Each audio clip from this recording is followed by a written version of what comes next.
bayadlulisela bathathekayo egameni lenkosi nemsindisi wethu uJesu Kristu. Amen. Sibonga uNkulunkulu bathathekayo nosipena lusuku lesibulo lokulisuku lala sikhumbula khona bonke labantu namhla ke-7 enyangeni yaLweti kudzele futhi kuletindzawo kutawuba ngilo lisonto le-24 emva kwaPentecost, kuletinye kube lisonto le-32 leminyaka. Kodwa nje sibonga uNkulunkulu losiniketele lithuba lokuthi la eCathedral All Saints silethele yona-ke ilusuku lelibitwa thina labantu bonke All Saints Day. Siyethemba bazalwane ukuthi sitawukuthatheka ukuthi nathi sifune kube kulabantu sifune kuhamba emdweleni basimakazi.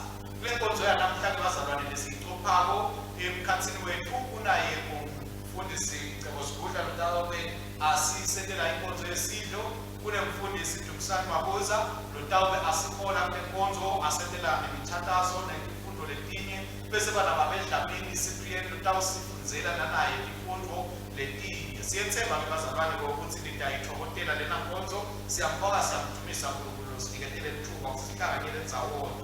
Imfundo namhlanje bazalwane ditholakala ekhasini le-67 kwencwadi yetifundvo teminyaka. Sifundo sekuqala siphuma encwadzini yeSamulo sahluko sesikhombisa, siqala kulolu vesi lemfica siyawugcina kulolu vesi le-17. Bese likhubo lanamuhla likhubo le-34 siqala evesini lekuqala siyawugcina evesini le-10, bese siyeqa bese siqhubeka siyawufundza livesi le-22. Isifundo sesibili-ke sitholakala kuJohane wokuqala sahluko sesithathu, siqala esahlukwaneni sekuqala siyawugcina kwesahlukwaneni sesithathu. Bese livangeli ngikulandzisa kwaMateyu longcwele sahluko sesihlanu, livesi siqala kwivesi lekuqala siyawugcina evesini le-12. Ingoma-ke lisitawuyihlabela bazalwane, ingoma yesihlanu, sihloko sayo besithi udumisa uNkulunkulu, udumisa uNkulunkulu. Jesu wathi, "Uyithanda inkosi uNkulunkulu wakho ngayo yonke inhliziyo yakho, nangawo wonke umphefumulo wakho, nangayo yonke ingqondo yakho, nangawo wonke amandla akho." Lona umyalo wokuqala nalomkhulu. Nowesibili ufana nawo uthi, "Uthanda umakhelwane wakho njengoba uzithanda wena."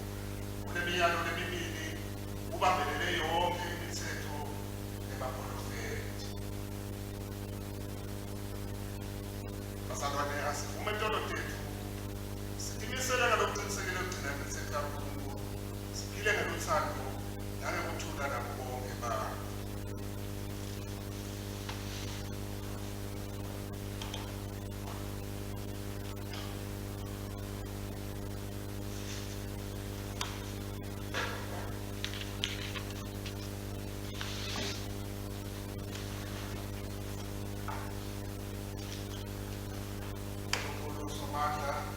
Baba wethu losezulwini, siyatithoba siyavuma ukuthi sonile kuwe. Ulicala lethu sonile kungabangana kukhulumana ngekwenda nangaweni bekufanele siwene. Ngenxa yendodzana yakho Kristu Nkosi yethu, sithethelele konke lesekwenzile, senze sikhone lihamba lokusha kude igama lakho lidunyiswe.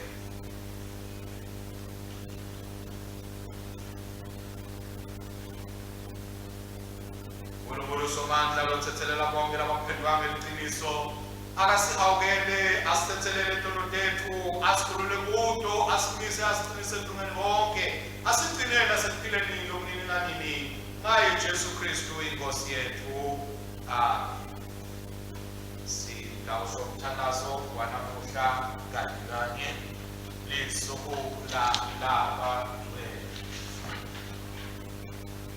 Siyathandaza lesithi, "Nkulunkulu webongcwele, inkazimulo yakho eminyetelwa ngato tonke tikhatsi, njengoba sithokota esikolweni lwalabangcwele bakho, sikhuthaze ukuthi silandzele isibonelo sabo ngesibindi nangenjabulo, Jesu Kristu Nkosi yethu lokuphila akusanise namalwethu uNkulunkulu munye nyalo nanini.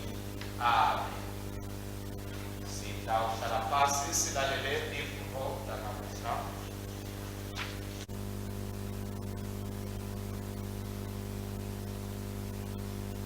Asithandaze bakwethu logcwele, siyabonga namhla usuku labagcwele losibusise ngalo wasipha Nkosi ukuthi besingahlanganyela ndzawonye kulolu suku sithe ukukhonda sikubonge sikudumise. Bakwethu logcwele sesilivile live lakho lifundwa, sesilethile ukudumisa nekubonga kwethu kuwe.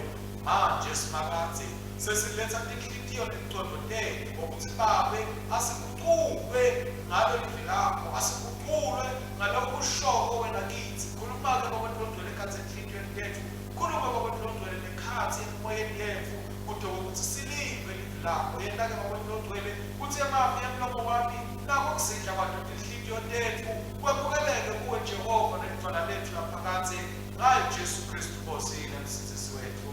Amen. Cela badla uhlale phasi. Sibavusele bazalwane egameni leNkosi nemsindisi wethu Jesu Kristu. Amen.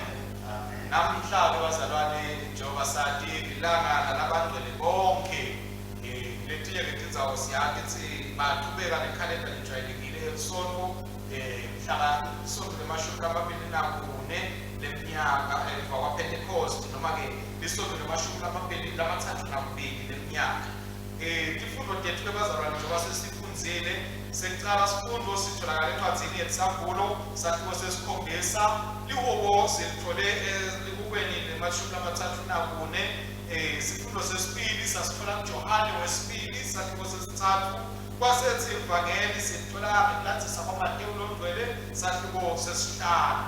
Sihloko-ke bazalwane lesikhulumbela kwaso sithi kuphokophelela kubanga labangcwele, aspiring to sainthood. Kuphokophelela kubanga labangcwele. Libito-ke lelithi labangcwele linintinto mhlawumbe lelitishoko uma ukhuluma nebazalwane labakhona kule sikhathi sanamuhla nebantfu nje labakhona emangweni. Lokukhuluma labangcwele kuningi lokuvelako noma tiningi tindlela lokuchazwa ngako ukuthi kusho ukuthini labangcwele.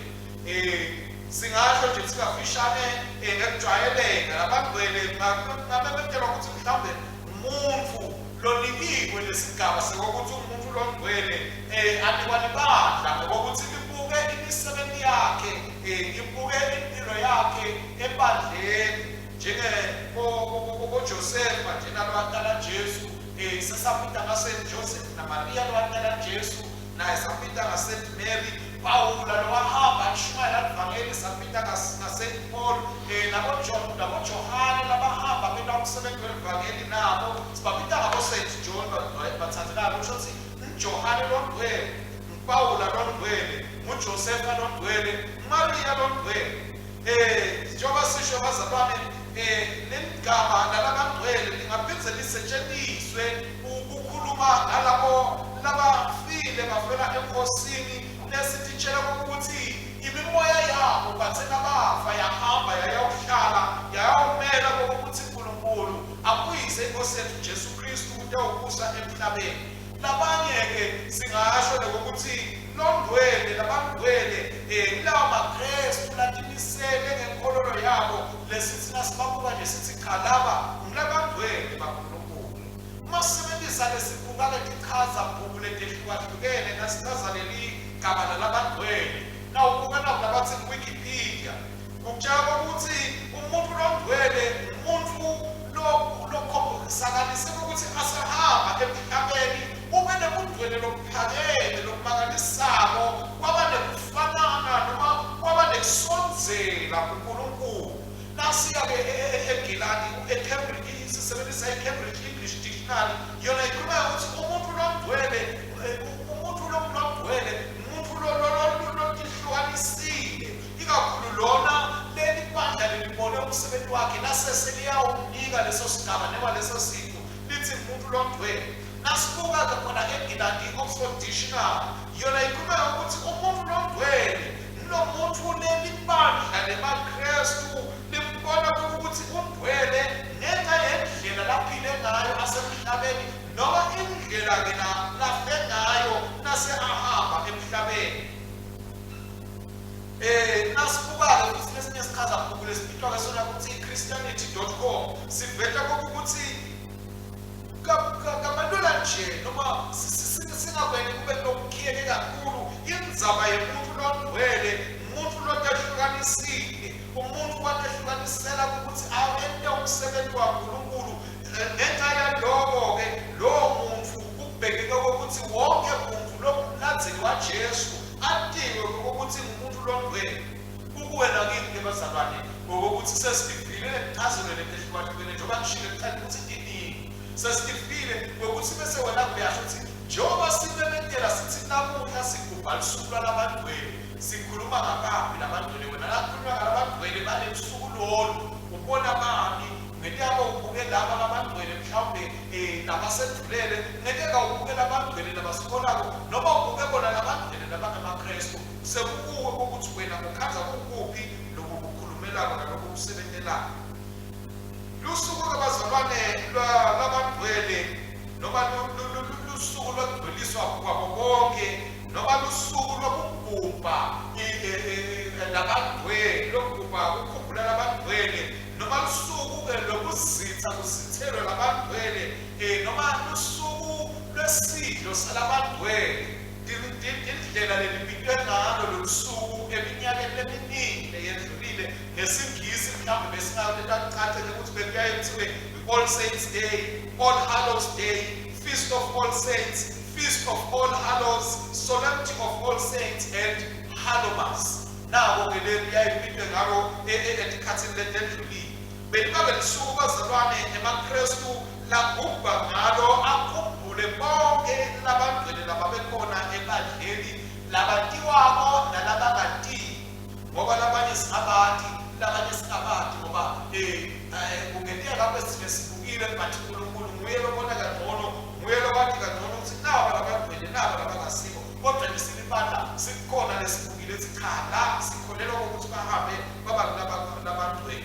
Lolu suku-ke bazalwane kugujwa kwalo lolu lwalabandwele bonke lwaqala ukugujwa mhlawumbe sekuhambe iminyaka lengamakhulu lasiphohloko inkosi yethu Jesu Kristu ihambile emhlabeni isikhathi-ke lesasibitwa ukuthi 9th century.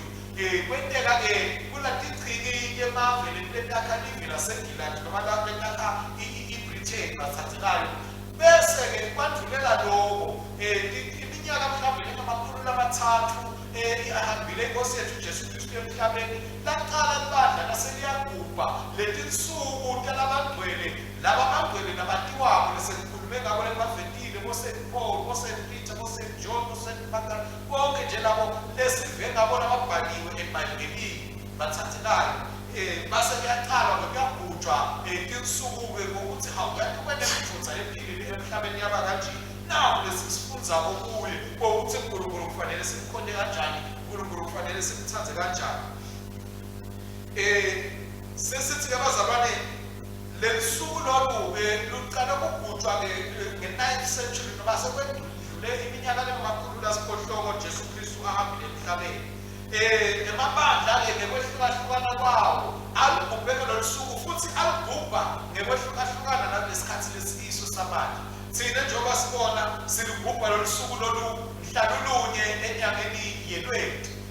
Maningi-ke emabandla lapho amaProtestanti lalugubha ngalo lolu suku lolu bathathekayo. Kuyenteka-ke ngalesi sikhathi ukukhanze ukuthi lolu suku njengoba kwentekile kuleli viki lilapha ngemsombuluko lebesingekho ngalo esontweni. Lekuyaye bese-ke sekuthathwa lelisonto lelandlulela lolo suku noma lisonto lelitawulandzela kube ngilo-ke lapho siyaye sesigubha khona sesikhumbula khona labandwele bonke. Kukhona-ke amabandla lamanye bazalwane lagubha lolu suku lolu mhlawumbe nathi 11 enyangeni yeNyoni. Kube khona-ke lalugubha futhi ngelisonto lekuqala emva kwePentecost. Kube khona futhi labalugubha ngabesihlanu wekuqala emva kwelisuku lokuvuka noma isonto lokuvuka laJesu Kristu. Kuyangekho ukuthi inqubo nemihambo yalawo mabandla ngoba kuyake kwehlukana namanye nje kuthiwa ukuthi ama-Eastern Orthodox churches yiwo lalagubha lolu suku elavamisa ukugubha lolu suku ngesuku olwehlukile, bese-ke laba abaningi labamaProtestanti nemaRoma bona baligubha ngalo mhla ka-1 November bathandzekayo. Nasibuka-ke bathandzekayo siphumela sifunza sihlakiya kabanti ngalolu suku. Wikipedia kuyasitshela-ke ukuthi lolu suku lolu luyaye bese kulandzelwa-ke lusuku lolubitwa ukuthi All Souls Day. Nayo All Souls Day ngomhla ka-2 naye kugujwa kwakhe futhi kulaba abamgubha ngoba kugubha ngekwehlukana. EmaRoma amgubha ngekwenqubo yawo lehlukile, nemaProtestanti agubha ngenqubo yawo lehlukile. AmaProtestanti asakhulekela athi sesithandaza nathi wonke umuntu amane ayibambe nenkolo yeKristu, ayiyade lenkolo yeKristu, ahambe nayo. So letinsuku leti-ke libandla abathandzekayo liyathanda ukuthi igubha noma ukuthi ikhumbula ngenxa yokuthi libandla likholelwa kokuthi kukhona lokho okusihlanganisayo thina silibandla lelikhona namuhla, lelibandla lelikhona yilona, lelibandla lelikhona kusasa. Njengoba nje sithi sonke singumtimba waKristu, kusho ukuthi simunye. Kungakho-ke libandla lithi akumele lolu suku la sitawugubha khona sikhumbule lokho ukuthi singumtimba waKristu, sikhumbule lokho ukuthi simunye, noma besingakhona ngenxa kwehlukana amabandla, noma besingaphila etikhathini letehlukahlukene, kodwa silibandla linye. Sikholelwa kokuthi labo lesebasendluleni nabasezulwini noma nabahlelile lapho balenze khona ukuthi kukhale licilongo, lesibaphinda kokuthi libandla lelingcobile, bahlanganiswe kanye nathi thina lesisaphila, lesiphinda kokuthi libandla lelisendleleni, libandla lelisahlokile lelisanda endleleni, ngoba ekugcineni kwako konke sivuke kokuthi siyawuhlanganiswa ndawonye. Inkosi yethu Jesu Kristu nayivela seyililanza libandla sibe sesiba munye, bavuswe labafike baphile imitimba lemisha, labaphilako bagubhulwe imitimba banikwe imitimba lemisha, bese siyawuhamba ngalowo mitimba siyawuhlala kanye nenkosi yethu Jesu Kristu, sibuse ingula phakathi, siwengamele umhlaba, siwehlulele futhi umhlaba. Kwamathi-ke bazalwane bengabasekhathi etikhitweni lethu ngamunye nangamunye kuthi sinalifika lolo suku angingasali labangcwele, noma ngabe kufile angeke lutawuvuswa, nangabe kuphila angeke lutawugudulwa, kodwa nje lokumqoka Nkosi angingasali kude kokuthi ngiyawubusa ngiphile inguna phakathi kanye nawe. Ngakho-ke siyabona bazalwane ukuthi lokugubha lolusuku lwalabangcwele bonke kume kabili noma kushada inhlangothi letimbili. Kwekuqala sigubha simemethele sibonge uNkulunkulu ngalabangcwele labasemvuleni, ikakhulu lebona labeke letinsuku letikhunjulwako letispecial ukuthi namhlanje usuku lwaSt Mark, namhlanje usuku lwaSt John, kodwa sisithi bonke boSt Mcebo naboSt Muzi naboSt Advent laba bekhona labakhona nalabayabakhona sesibabhansakanya bonke sibafaka kulolu suku ukuthi nabo siyawukhumbula umsebenzi wabo Nkosi, futhi siyakubonga sinakadze nemsebenzi wabo ngoba umsebenzi wabo emhlabeni ufikile wena ukuthi kube nemehluko, bantu balanda ivangeli lakho, bantu bakwati wena, bantu bethembeka kuwe.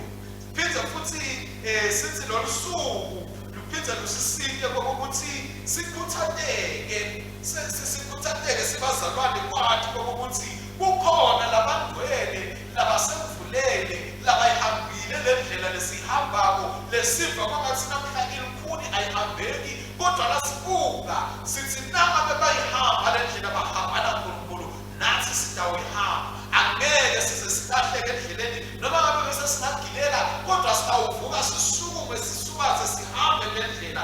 Nabo lokuphindze lolu suku bazalwane lusebenzele kusiniketa insaya yabo ngokuthi sikhuthaleke sibazalwane, sathi ukuthi asihambi sodwa, asikhahlabeteki sodwa, kodwa kukhona nabanye bazalwane emhlabeni wonke nabo labedlulako kuletimo lesedlula kito, nabo labedlulako kulomatima lesedlula kibo, leNkulunkulu atawusipha emandla ekokuthi sikanye nabo sikhone kunqoba.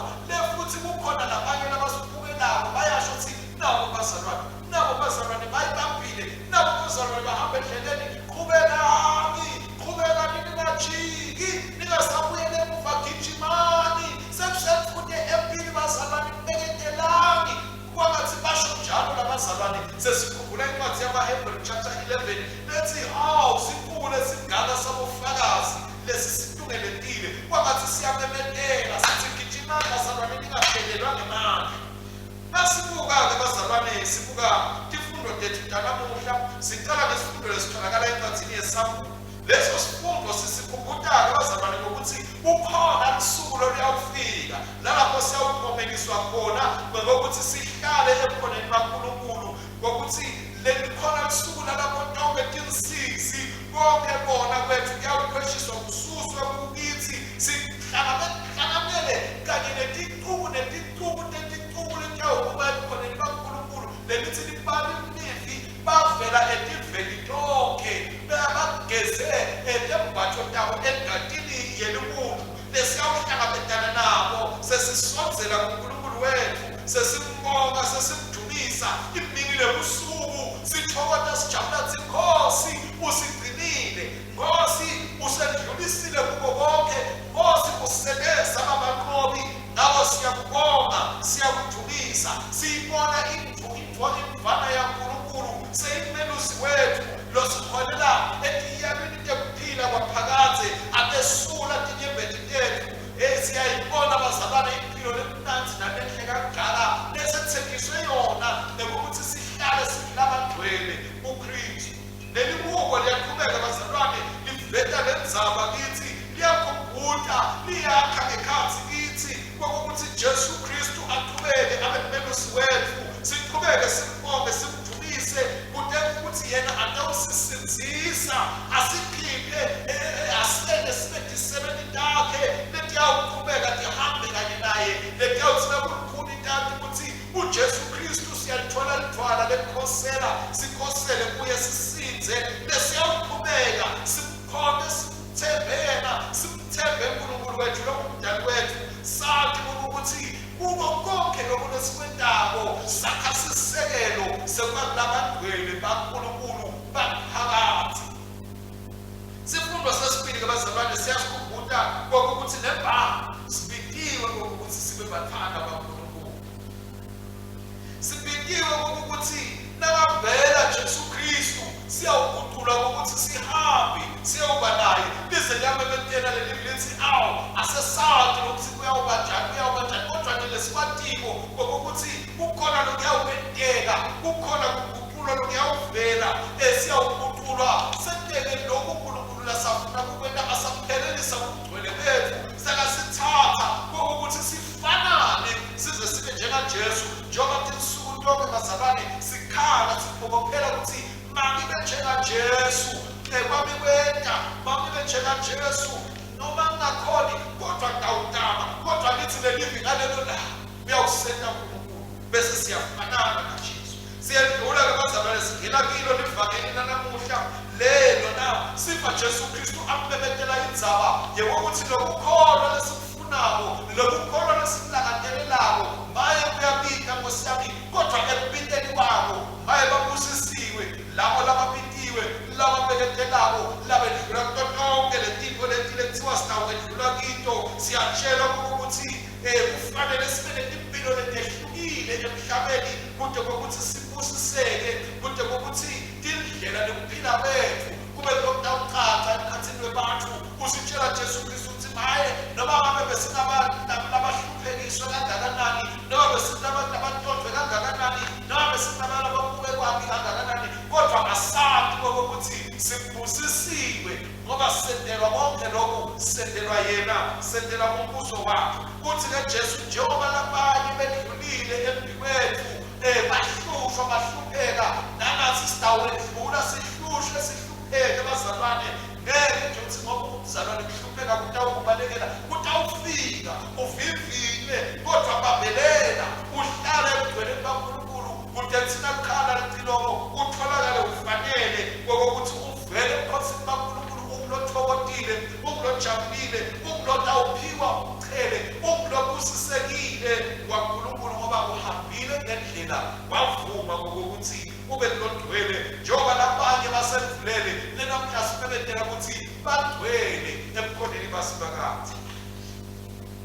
Nasibuka-ke bathandekayo eNew Testament lelisha Siyabonga Pawulo uyaveta nakabhala njalo uthi labagcwele baNkulunkulu kulabagcwele uyabonga ukukhuluma nelibandla lokusho ukuthi ukukhuluma kimi nawe ngokuthi umsebenzi wethu ngokuthi sifune kube ngabagcwele baNkulunkulu asithi kabazalwane sisakumemetela sisagubha uthi bakhona labagcwele bakho simakathe labasekuvulele bakhona labagcwele bakho simakathe lesigijima nabo nathi asifuneni bazalwane kuba ngabagcwele sifune ngokuthi nathi sikubambe lokugcwele kuNkulunkulu lasibekele bona lokutawukwenda ukuthi live libone ukuthi nebhala kuNkulunkulu khona nebhala kuNkulunkulu uyaphila nebhala kuNkulunkulu kunemandla nebhala kuNkulunkulu kufanele kuthunyiswa bazalwane kwangathi singaba lelisuku loluhle bathathekayo lapho sibonga khona uNkulunkulu ngalabagcwele bakhe bese sesiyakhandleka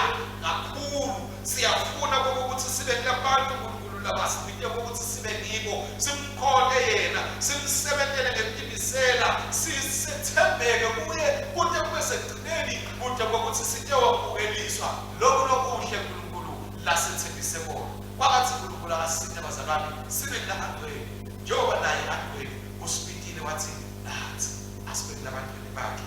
May you have a happy All Saints Day egameni lenkosi yethu Jesu Kristu. Amen.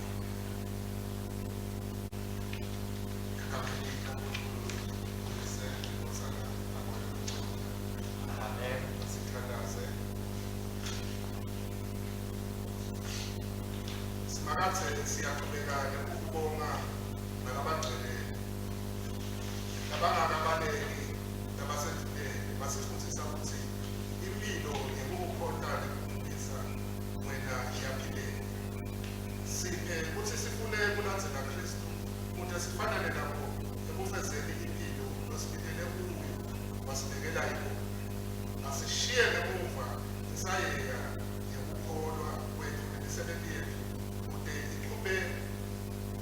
iqhubeke ishumayele livi lakho kulabasemhlabeni Nkosi namusa wakho Yiva ukuthandaza kwethu mthombo wabo bonke wena losicalo nesiphetho siyakudumisa ngalabo abakukhonde nekwethembeka ngenxa yaJesu Kristu uyisela ithemba lethu embusweni wakho waphakathi kude siphile impilo ngalokuphelele singesabi ngisho nekufa Nkosi simakathe usihlanganise sibantu bakho lobakhethile ukuhlanganyela umtimba munye wendodana yakho Jesu Kristu inkosi yethu phali ibandla lakho lonke emhlabeni nasezulwini ukhanya nekuthula kwakho Nkosi namusa wakho Yiva ukuthandaza kwethu siphe sonke lesibhajatiselwe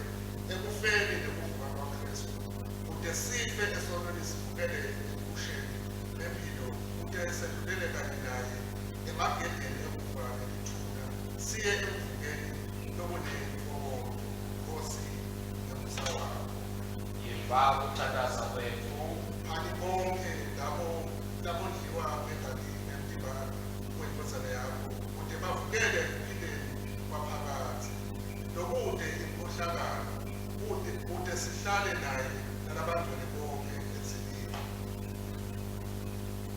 ethilini lakho lelingcwele Nkosi namusa wakho Yiva ukuthandaza kwethu usisa bonke abafundisi nabashumayeli belivangeli lakho kanye nebabandla labawaholayo wende ukuthi bakhumbule umhlatshelo lowenziwe nguKristu nenjabulo yokuvuka kwakhe imemetelwe kubo bonke abalilela Ntolotaba nalabashonelwe ehlobo wona ucondzise Archbishop wenu wende intsapho yakho yendiwe sisalungiselela ukukhetha kwebhishophi wedayosisi yethu nabanye ababhishophi Nkosi namusa wakho Yiva ukuthandaza kwethu usisa bonke nabasemagunyeni etukweni ukuthi basebentele ukuthula nemithetho uqobo bonke babo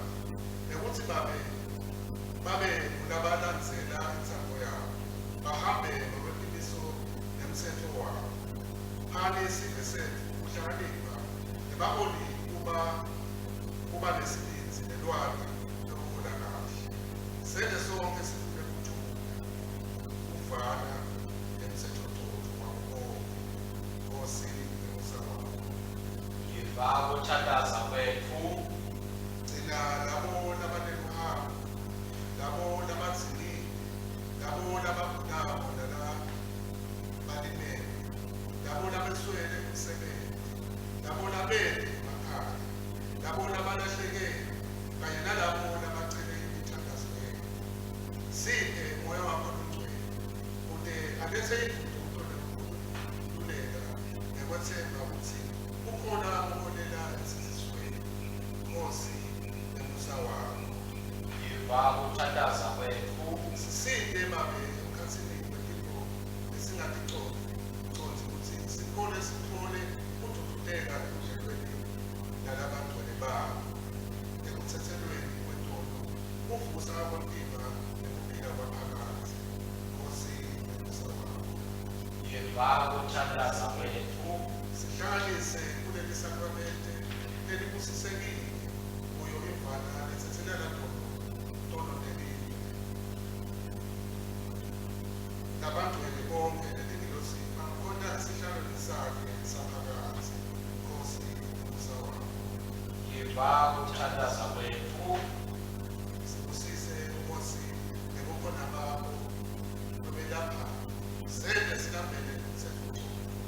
Gcinisa ukholo lwethu ukhulise uthando lwethu labanye ikakhulu labo lesifuna ukhulukhulu ukuthi sibathande. Sigcine sinebudlelwane nabo bonke labangcwele bakho Nkosi. Silethe ekugcineni kwabo bonke enkokotweni yembuso wakho wasezulwini ngaye Jesu Kristu inkosana yakho Nkosi yethu lephila ibuse nawe labanye uNkulunkulu munye manje naphakade. Amen.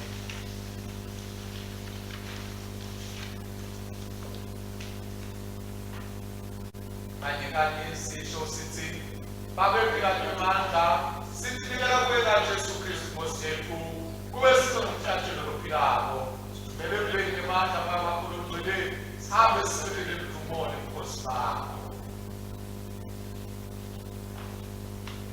uNkulunkulu weselo wasithatha waselasa mkeleka ngalothathelako kuye uNkulunkulu indvodzana lwasithatha wasikhulula etonweni tethu ngengadi yakhe uNkulunkulu mwana ongcwele nothela kaphandle uthando lwaNkulunkulu ezinhliziyweni tethu uNkulunkulu munye weqiniso akube luthando lonke nenkathumulo yonke netikhathi tonke naphakade bese sikuthula kwaNkulunkulu lokwenza kuphotha konke kuyatigcina tinhliziyo tethu nemicabango yethu simathi simthanze uNkulunkulu kanye naye inkosana yakhe Jesu Kristu Nkosi yethu nesibusiso saNkulunkulu somandla uyise nendodzana namalo endwele asibe kithi njalo. Amen, amen, amen,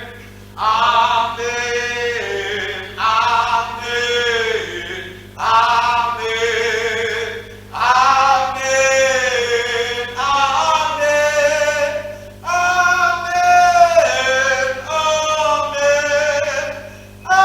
amen, amen, siyabonga kakhulu kwebazalwane kuba nani kuyo le nkonzo. Sibonge kakhulu bazalwane ukubambisana kubo konke. Siyethemba ukuthi sitawuphuma ngemandla siyofuna kuba labangcwele baNkulunkulu. Asithi sihamba kulomhlaba bazalwane babe babuka bathi awu bahamba labangcwele basiphakade. Kwangathi uNkulunkulu angasipha imandla nebathathekayo ngokuthi nekuphila nangokuhamba naye kwenda kwethu besingamdumisa simphakamise simpakatena kudethi live litawubona sinembala uNkulunkulu lesimkhotako yaphila libuye nalo litilethe kuye labangcwele basiphakade bagcwale umhlaba wonke. Siyabonga kakhulu ke bazalwane. Sitawucela-ke ukuthi nisibeketelele njengoba sishilo ukuthi umshina wethu lesixoxa ngawo netimbonzo bathathekayo umshina lomusha sisawufunza nathi ukuthi usebenza kanjani. Sisazama kokati indlela ukuthi sikwende kuze usikhiphele usikhicitele tinkonzo letinhle qhubekani sithandazele nathi siyaqhubeka sithandaze sisebenze ngeqinisela egameni lenkosi yethu Jesu Kristu. Amen.